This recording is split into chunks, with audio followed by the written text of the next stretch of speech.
पूरे देश में गर्मी अब लगातार बढ़ रही है और ऐसे में एयर कंडीशनर का इस्तेमाल अब लाजमी बनता चला जा रहा है। अगर आप दफ्तर जा रहे हैं, अगर आप जा पा रहे हैं तो वहाँ एसी चल रहा है और सेंट्रलाइज्ड एयर कंडीशनिंग है। अगर आप कहीं भी बाहर जा रहे हैं तो आप एयर कंडीशनिंग चला रहे हैं। घर में तो चलिए, जब आप एसी चलाते हैं तो आपके कमरे में आप या आपकी पत्नी, आपके बच्चे हो सकते हैं, लेकिन जब आप दफ्तरों की बात करते हैं, रेस्टोरेंट्स की बात करते हैं, तमाम ऐसी जगहों की बात करते हैं जहां पर एक साथ बहुत सारे लोग हैं, तो वहां सेंट्रलाइज्ड एयर कंडीशनिंग होती है। और सेंट्रलाइज्ड एयर कंडीशनिंग में कोरोना के संक्रमण के मामले लगातार बहुत बड़े हो सकते हैं। कैसे? ये एक बहुत बड़ा खतरा है जो मोबाइल हमारे सामने खड़ा है, क्योंकि गर्मी हमारे सामने है। जरा देखिए।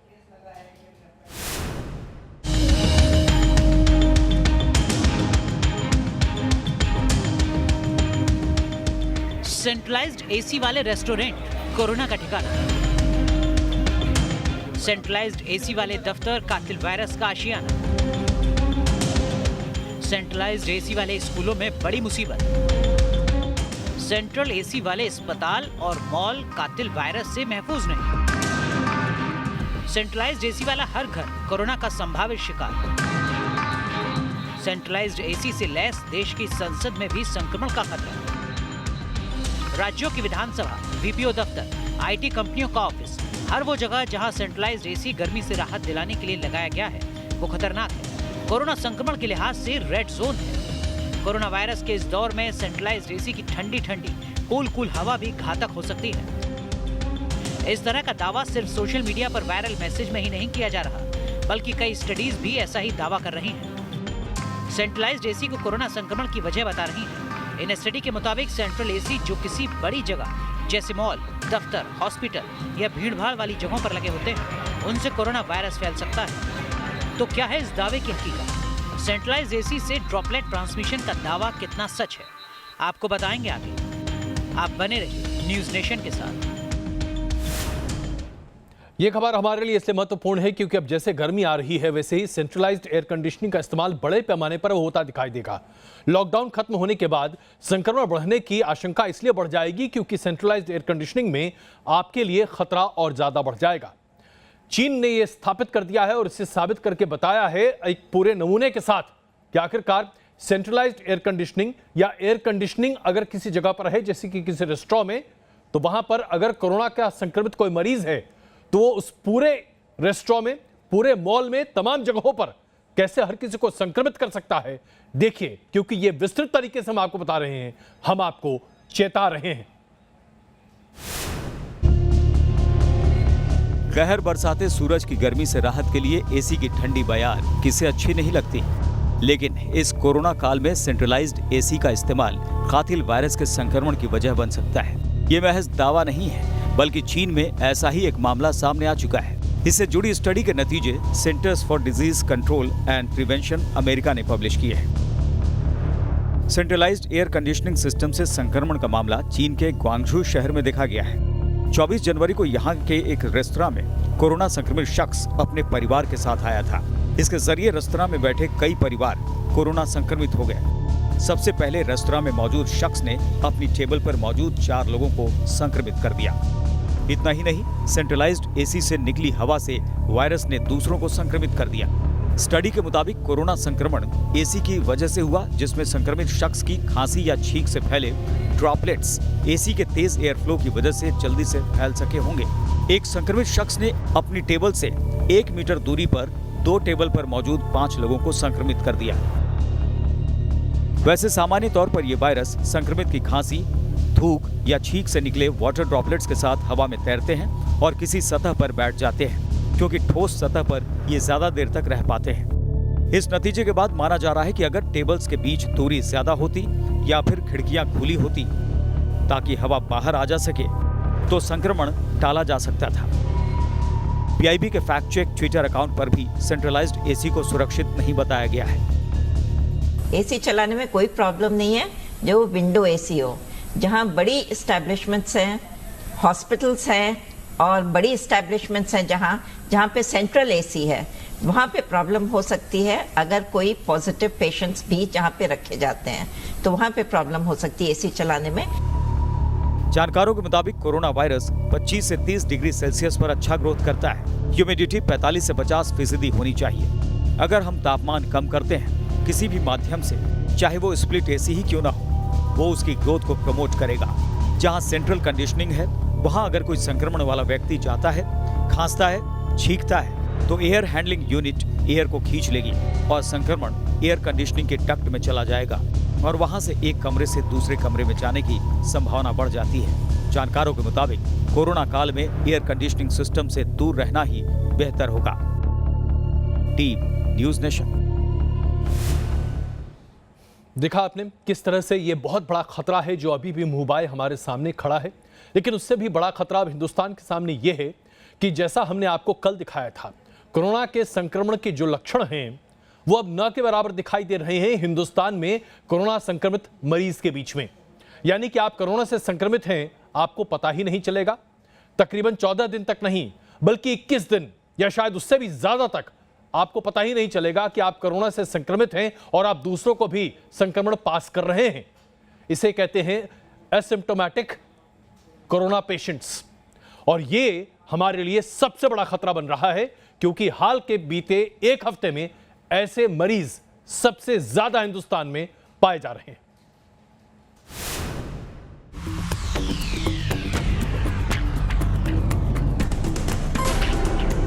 कातिल वायरस की चकमा चाल से वैज्ञानिक परेशान।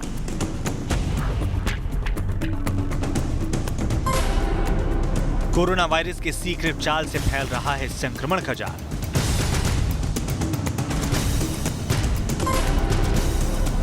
न सर्दी, न खांसी, न बुखार, फिर भी कोरोना कर रहा है प्रहार। दिल्ली और मुंबई के अलावा कई जगह एसिम्प्टोमेटिक कोरोना पॉजिटिव मरीज पाए गए हैं, यानी ऐसे कोरोना पॉजिटिव जिनमें कोरोना का कोई लक्षण दिखाई नहीं दिया। भारतीय चिकित्सा अनुसंधान परिषद यानी कि ICMR के मुताबिक भारत में कोरोना वायरस के 80% मामलों में संक्रमण के लक्षण दिखे ही नहीं। और यही बेहद परेशान करने वाली बात है। सिम्प्टोमेटिक कोरोना के लक्षण में निमोनिया, तेज बुखार, तेज दर्द, सांस लेने में तकलीफ, खांसी, जुकाम और किडनी लीवर में तकलीफ अहम है।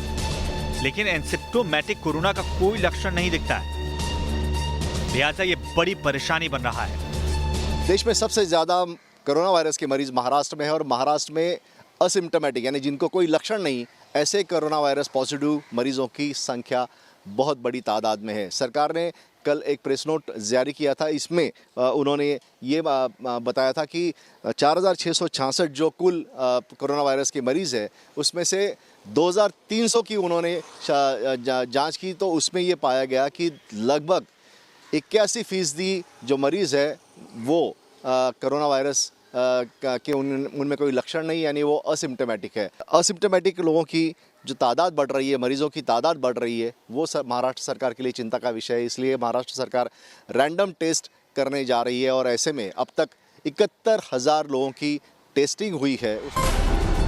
राजधानी दिल्ली में ऐसे कई मामले सामने आए हैं जिनमें कोरोना का कोई लक्षण नहीं दिखा, फिर भी टेस्ट में वो पॉजिटिव पाए गए। वेस्ट दिल्ली में रैंडम टेस्ट में एक ही एरिया के 27 लोगों की रिपोर्ट पॉजिटिव आने से कोरोना का खतरा बढ़ चुका है। अब पूरे तिलक विहार इलाके को सील करने के आदेश दिए गए हैं। ज्यादातर पॉजिटिव मरीजों में कोरोना के लक्षण दिखे ही नहीं थे, लेकिन रिपोर्ट में कोरोना पॉजिटिव निकला।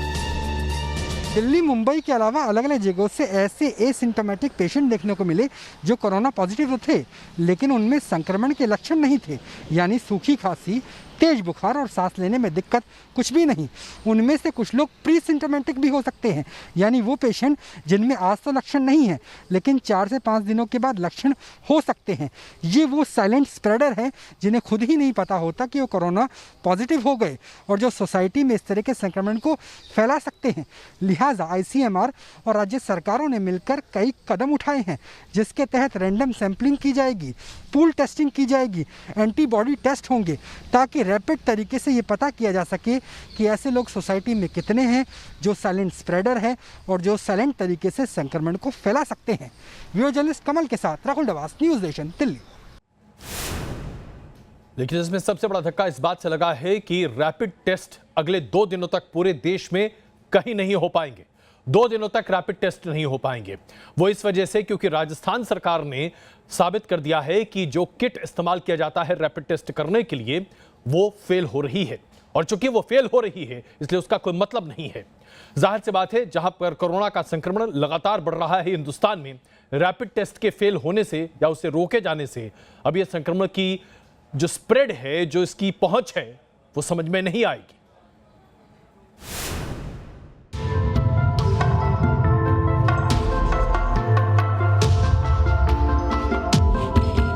कोरोना जांच में fail rapid test kit.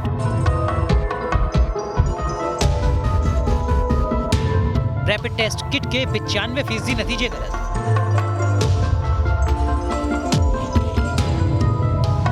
Rajasthan ने लगाए रैपिड टेस्टिंग किट से जांच पर रोक।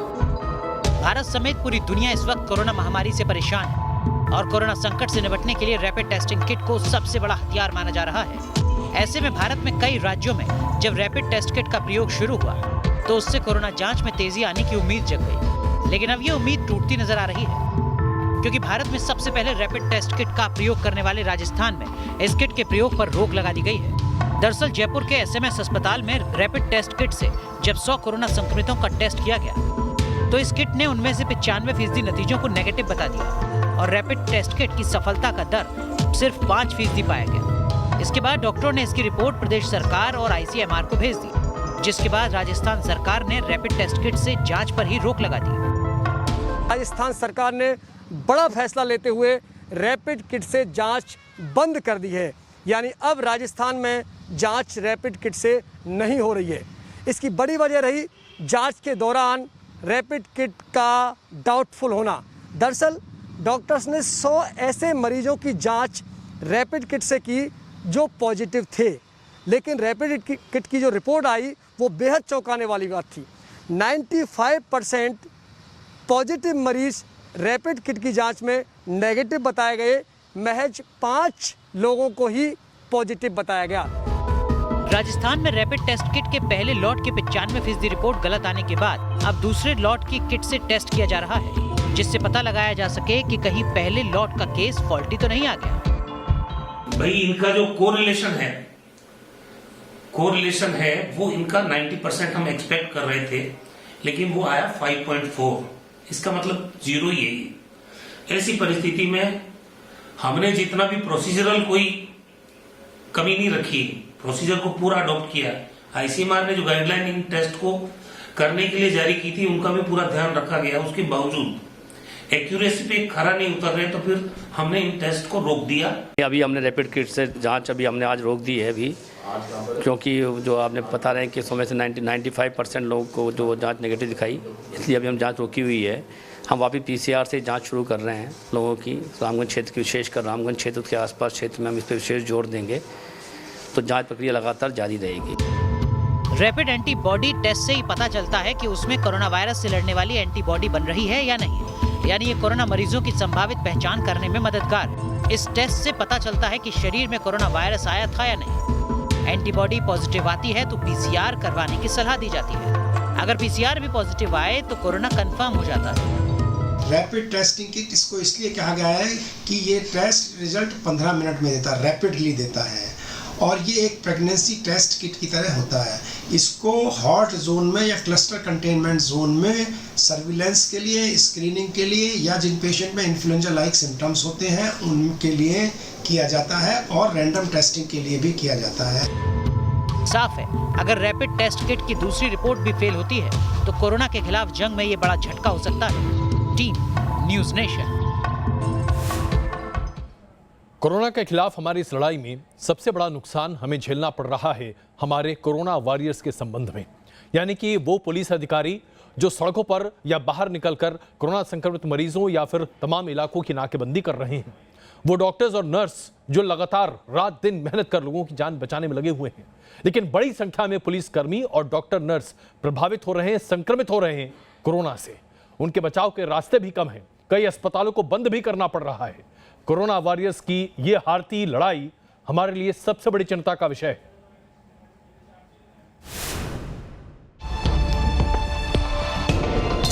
कोरोना के खिलाफ जंग बेहद मुश्किल बनती जा रही है, क्योंकि देश को जहरीले वायरस से बचाने में जुटे कोरोना वॉरियर्स भी तेजी से इसकी चपेट में आते जा रहे हैं और इन्हें अपनी जान तक गंवानी पड़ रही है। कोरोना के खिलाफ महाजंग में शहीद होने वाले ये हैं उज्जैन के यशवंत पाल। जो 27 मार्च से हॉटस्पॉट बन चुके उज्जैन की अंबर कॉलोनी के लोगों को कोरोना संक्रमण से बचाने में जुटे हुए थे।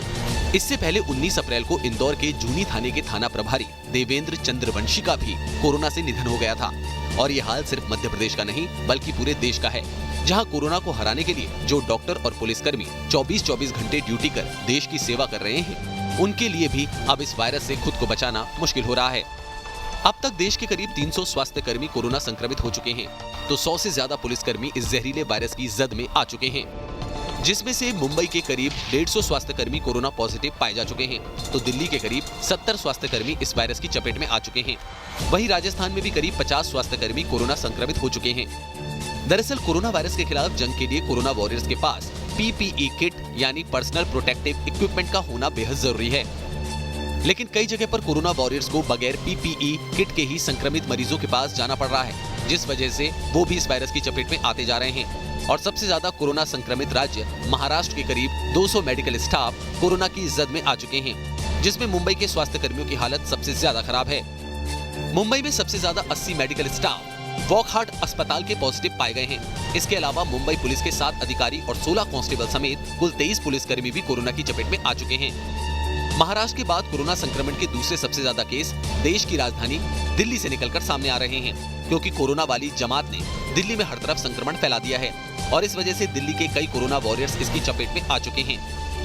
दिल्ली के कैंसर इंस्टीट्यूट में सबसे ज्यादा 25 स्वास्थ्य कर्मी कोरोना पॉजिटिव पाए गए हैं। इसके अलावा एम्स के 1 डॉक्टर, सफदरजंग अस्पताल के 2 रेजिडेंट डॉक्टर और लेडी हार्डिंग और कलावती अस्पताल के कुल 10 डॉक्टर और नर्स संक्रमित हो चुके हैं।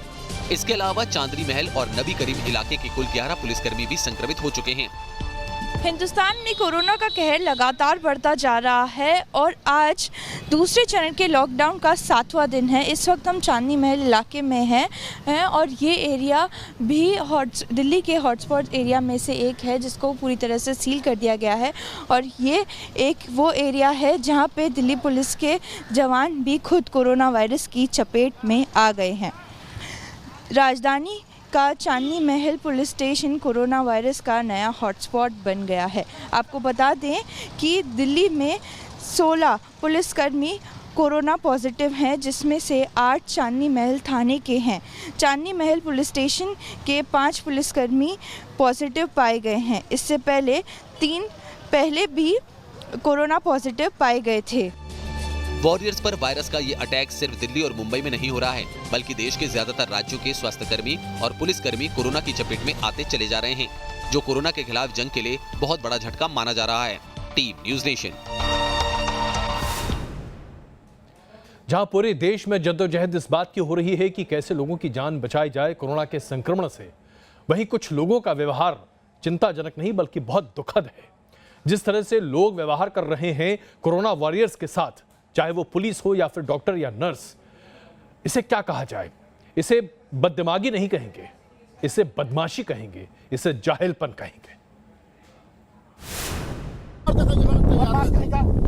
हमारा बेस्टिंग होगा, बिल्कुल सही पदाधिकारी है, सीनियर पदाधिकारी, एग्रीकल्चर पदाधिकारी, हम पदाधिकारी यहाँ कहीं इंचार्ज हूँ। अभी हम 12 वर्ष से मामला तू अभी अंदर आता। तो ये है सुशासन बाबू का बिहार, जहां नियम कायदे की तामील करवाने वालों, लॉकडाउन का ब्रेकडाउन करने वालों, सख्ती करने वाले कोरोना कर्मवीरों की कोई हैसियत नहीं। तस्वीरें इसकी गवाह हैं। अररिया में इस सिपाही को सरेआम सिर्फ इसलिए बेइज्जत किया गया, सबके सामने सिर्फ इसलिए उठक बैठक करवाया गया क्योंकि इसने एक बड़े अफसर को कानून की ताकत दिखाई थी। लॉकडाउन का पास न होने के बावजूद मटर गश्ती कर रहे जिला कृषि पदाधिकारी पर फाइन लगाया था, और ये तौहीन सिपाही के सीनियर की मौजूदगी में उसके हुक्म पर। कोरोना वॉरियर्स के साथ हुई शर्मनाक हरकत पर जब हंगामा मचा तो सुशासन बाबू के अफसरान डैमेज कंट्रोल में जुट गए। जांच के दावे किए जाने लगे, इंसाफ होने का फरमान सुनाया जाने लगा। आज पूरा देश देख रहा है, सबको खराब लग रहा है और सरकार के मामला संज्ञान में है, और ये सरकार किसी को माफ करने वाली नहीं है, इतना मैं भी जानता हूँ। एक तरफ बिहार सरकार कोटा में फंसे बिहार के छात्रों को लाने से साफ इनकार कर रही है, सुशासन बाबू इस पर सियासत करने से बाज नहीं आ रहे। वहीं तमाम हंगामे के बीच बिहार में बीजेपी विधायक को अपने लाल को कोटा से लाने का पास मिल जाता है। अनिल सिंह जी, आप पर लगातार आरोप लग रहा है कि आप कोटा गए, वहां से आपने अपनी बच्ची को लाया और अपने सरकारी गाड़ी का विधानसभा गाड़ी का इस्तेमाल किया। कि मैंने जो गाड़ी अपने गाड़ी फॉर्चूनर 0061 इस गाड़ी से ट्रैवलिंग किया है और अपने बच्चों को लेकर आया हूँ और मैंने कोई ऐसा काम नहीं किया जो विधि के खिलाफ हो। पत्थरबाजी की तस्वीरें राजस्थान के जोधपुर के खास मंडी इलाके में पुलिस पर पत्थरबाजी कर दी गई। यहाँ से पुलिस ने 2 लोगों को गिरफ्तार किया है। गश्त के दौरान कुछ लोग बाहर टहल रहे थे, उसको रोका-टोकी की गई तो उसमें कुछ युवक उलझ गए। उनमें से एक ने पत्थर ऊपर से छत से फेंका जिससे उसके कान के ऊपर चोट लगी। 2 लोगों को इसमें गिरफ्तार कर लिया गया है। कर्नाटक के मैसूर में आशा वर्कर के साथ सिर्फ इसलिए अभद्रता की गई क्योंकि उसने लोगों को मास्क लगाने के लिए कहा था। ये तस्वीरें कोरोना कर्मवीरों के साथ रोजाना आ रही दिक्कतों को बयां कर रही हैं। एक तरफ कोरोना का संक्रमण राष्ट्रपति भवन तक पहुंच गया है, वहीं दूसरी तरफ देश के अलग अलग हिस्सों में लोग लॉकडाउन का ब्रेकडाउन करने पर उतारू। हम इस वक्त मौजूद हैं दिल्ली की आज़ादपुर मंडी में, जहां पर कहा गया था कि इस मंडी में सोशल डिस्टेंसिंग का पूरा ध्यान रखा जा रहा है, लेकिन आप देख सकते हैं कि किस तरीके से यहाँ पर सोशल डिस्टेंसिंग की किस तरीके से धज्जियाँ उड़ाई जा रही हैं। आप देख सकते हैं कि किसी को भी कोरोना वायरस का कोई ख़तरा नज़र नहीं आ रहा है। यहाँ पे जो है दिल्ली पुलिस के जवान भी हैं और DCDW के यहाँ पे जवान भी तैनात हैं। बावजूद इसके जो है ये इस भीड़ को संभालने में नाकामयाब साबित हो रहे हैं। तो कहीं ना कहीं ये लोग जो है खुद तो ख़तरे में पड़ रहे हैं, साथ ही साथ जो है दूसरे लोगों को भी ख़तरे में डाल रहे हैं। वीडियो जर्नलिस्ट जैनेंद्र के साथ वाजिद अली, न्यूज़ नेशन, दिल्ली। इस बीच आइए आपको दिखाते हैं पालगढ़ में 2 संतों की हत्या को लेकर राजनीति गर्म हो रही है। जहां भारतीय जनता पार्टी CBI जांच की मांग कर रही है, वहीं तमाम राजनीतिक दल भारतीय जनता पार्टी का विरोध कर रहे हैं। पालगढ़ कांड पर संत समाज गुस्से में है तो आम लोगों का आक्रोश भी नजर आ रहा है। सोशल मीडिया में इस घटना को लेकर लोगों का गुस्सा साफ देखा जा सकता है। घटना के 2 दिन बाद हरकत में आई महाराष्ट्र पुलिस ने दनादन छापेमारी कर 110 लोगों को गिरफ्तार किया, लेकिन साधु संतों को महाराष्ट्र पुलिस पर भरोसा नहीं है। वो मॉब लिंचिंग की इस घटना के पीछे किसी बड़ी साजिश का अंदेशा जाहिर कर रहे हैं और CBI जांच की मांग पर अड़े हुए हैं। भारत सरकार और महाराष्ट्र सरकार दोनों से हम मांग करते हैं कि समूचे प्रकरण की और इसमें पुलिस के संलिप्तता की जांच करवा करके इसे NIA अथवा CBI के हवाले करें। लॉकडाउन के दरमियान महाराष्ट्र के पालघर में जूना अखाड़े के 2 सन्यासियों की हत्या अब राजनीतिक रंग लेती दिख रही है। बीजेपी इस मामले को लेकर आक्रामक नजर आ रही है। न्यूज़ नेशन से बातचीत में बीजेपी प्रवक्ता संबित पात्रा ने संतों की हत्या को साजिश करार देते हुए महाराष्ट्र की उद्धव सरकार पर हमला बोला।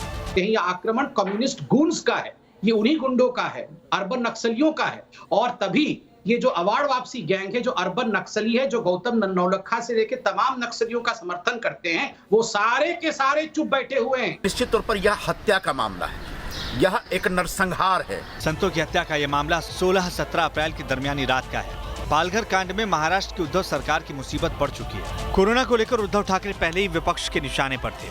अब पालघर में संतों की मौत के बाद विपक्ष के आक्रामक तेवर ने उनकी मुश्किलें और बढ़ा दी है। Team news nation.